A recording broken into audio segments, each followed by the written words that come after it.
అని వాళ్ళు వీళ్ళు ఎన్నెన్ని అన్న పసి పిల్లవాడు నవ్వాడు.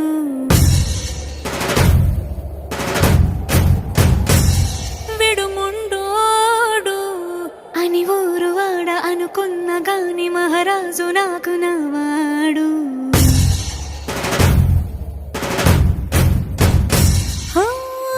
మాట పెడుసైనా మనసులో వెన్న రాయిలా ఉన్నవాడిలోన దేవుడెవరికి తెలుసును నాకన్నా. సూసేకి అగ్గిరవ్వ మాదిరే ఉంటా